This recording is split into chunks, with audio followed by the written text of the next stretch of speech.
RP Singh साहब बताइए मुझे, डिमांड और सप्लाई को हम मैच कर पाएंगे या त्योहारों में हमको पावर कट देखने को मिल रही है, जैसा मनोज सर ने पूरी सिचुएशन को कुछ ही शब्दों में एक्सप्लेन कर दिया।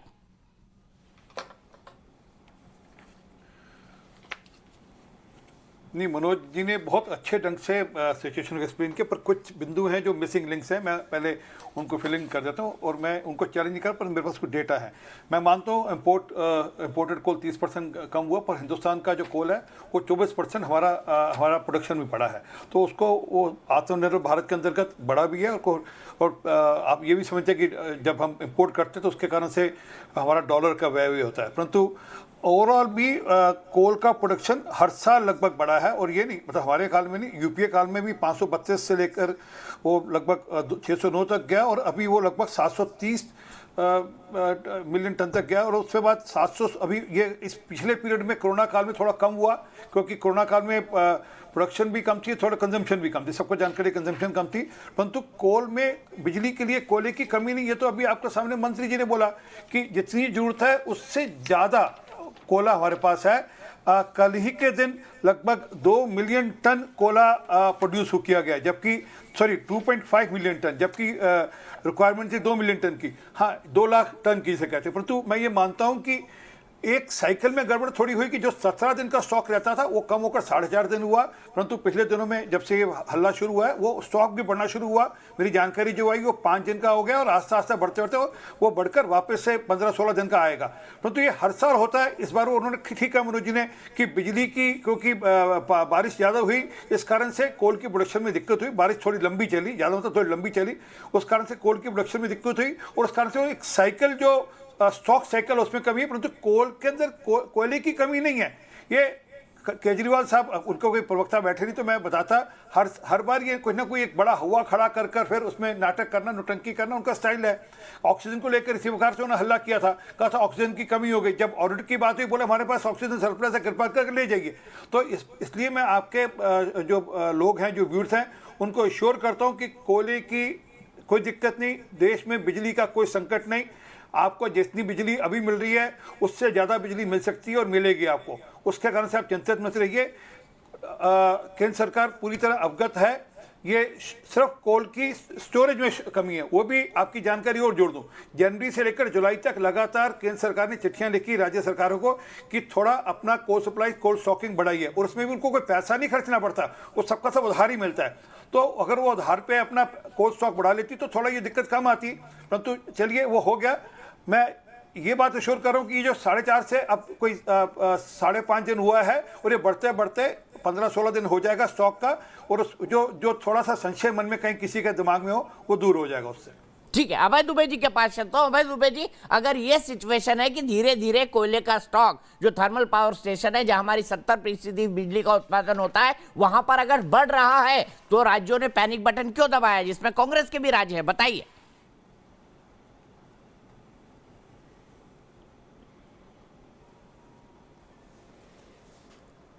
वर्गीय सेंट्रल इलेक्ट्रिसिटी अथॉरिटी की रिपोर्ट पढ़ी। आप जानते हैं मैंने सारे थर्मल पावर स्टेशंस का स्टॉक चेक किया है इसी रिपोर्ट के आधार पर 12 अक्टूबर की। आप चौंक जाएंगे जानकर, हरियाणा में 5 थर्मल पावर प्लांट्स ये बता रहा है, जिसमें से 5 सुपर क्रिटिकल कंडीशन में है। अब मैं पहले 1 मिनट ये बता देता हूं आपको कि आम तौर पर जो कोयले का स्टॉक रखने के नॉर्म्स है, अगर प्रीथेड है, अगर पास वहीं पर आपका प्रोडक्शन हो रहा है, पास ही में खदान है, तो 15 दिन का स्टॉक रखना है, 500 किलोमीटर की दूरी पर तो 20 दिन का रखना है, इस प्रकार से डिफाइन किया। और 1000 किलोमीटर से अधिक दूरी है तो 30 डेज का स्टॉक आपको रखना है सामान्य परिस्थिति के लिए। अगर वो 3 और 5 दिन होता है तो क्रिटिकल और सुपर क्रिटिकल कंडीशन में आता है। अब आपको समझने में आसानी होगी कि हरियाणा के 5 में से 5 सुपर क्रिटिकल कंडीशन में है, मतलब 3 से 4 दिन का कोयला है। पंजाब में 5 में से 4 सुपर क्रिटिकल है, 1 क्रिटिकल है। उत्तर प्रदेश के 18 में से 14 सुपर क्रिटिकल है। इसलिए योगी जी ने प्रधानमंत्री जी को चिट्ठी लिखी है कि आप कोयले की उपलब्धता सुनिश्चित कराइए। 870 मेगावाट का आज डिफिशियंसी उत्तर प्रदेश में जब हम चर्चा कर रहे हैं। इसी प्रकार पंजाब में 4 में से 2 सुपर क्रिटिकल है, 2 क्रिटिकल है। ये तो नॉर्दर्न रीजन का हो गया। इसी प्रकार वेस्टर्न रीजन छत्तीसगढ़ 16 में से 7 सुपर क्रिटिकल है, 6 क्रिटिकल है। गुजरात में से 4 में से 1 क्रिटिकल, 1 सुपर क्रिटिकल है। मध्य प्रदेश में से 10 में से 5 सुपर क्रिटिकल है, 3 क्रिटिकल है। इसी प्रकार महाराष्ट्र में 16 में से 10। तो समूचे देश के करीब करीब 75 से 80% पावर प्लांट्स में क्रिटिकल और सुपर क्रिटिकल की पोजीशन है, और सभी राज्यों में डिफिशियंसी है। जितनी आवश्यकता है डिफिशियंसी होगी तो पावर कट होगा स्वाभाविक रूप से। अब ये सरकार को नहीं पता था। सरकार को मैं आपको एक डेटा देता हूं, 2018-19 में 10,72,224 मेगावाट की आवश्यकता, मिलियन यूनिट्स की आवश्यकता थी। उसी के आधार पर 19-20 में 10,42,748 मिलियन यूनिट हुआ। अर्थात ये साफ था कि कोरोना काल में आपका कंजम्पशन कम हुआ है। तो फिर आपने जो ये ग्रुप ऑफ मिनिस्टर्स फॉर्म किया है, 5 मंत्रालयों के मंत्रियों को जिम्मा दिया है कि अगर क्रिटिकल स्थिति आए तो आपको कैसे इसकी फायर फाइटिंग करनी, मीटिंग तक नहीं की उन्होंने। क्या सिर्फ चुनाव में लगे रहेंगे? हिंदुस्तान को आपने इस प्रकार बर्बादी की कगार पर ला खड़ा किया। आपके खुद के प्रांतों के मुख्यमंत्री अगर चिट्ठी लिख रहे हैं तो कम से कम वो तो ध्यान दीजिए।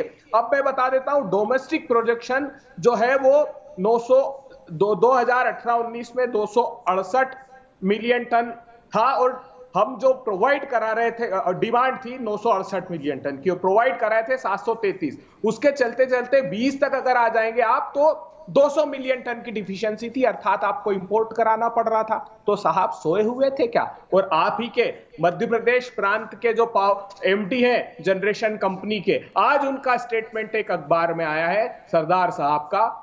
वो कह रहे हैं कि हमको 15 रेक चाहिए प्रतिदिन, हमको सिर्फ 7 रेक मिल रहा है कोयला। और कोयले की स्थिति ये जो अभी आपके एडिटर साहब कह रहे थे, इतना गीले कंडीशन में है कि वो पाउडर बनाने जाते हैं तो लुगदी बन जाता है, क्योंकि पावर प्लांट में उसका पाउडर झोंकना होता है जिससे वो हीट जनरेट करते हैं। तो उन्होंने कहा उस गीले कोयले को सुखाने के लिए और ज्यादा हीट की रिक्वायरमेंट है। वो जो क्रिटिकल सुपर क्रिटिकल वो टेक्निकल टर्म बता रहे हैं, ठीक होगी उनके हिसाब से, जो उन्होंने कोई पढ़ लिया होगा ठीक बता रहे होंगे। परंतु मैं वापस दोहरा रहा हूँ, 4.5 दिन से लेकर 6 दिन का था, वो आस्ता आस्ता बढ़कर अभी 1 दिन बढ़ा है। और ये बात नोट कर लीजिए, अक्टूबर के अंत तक वो वापस से 10-11 दिन हो जाएगा और आगे बढ़ते हो। ये हर साल होता है, इस साल नया नहीं हुआ।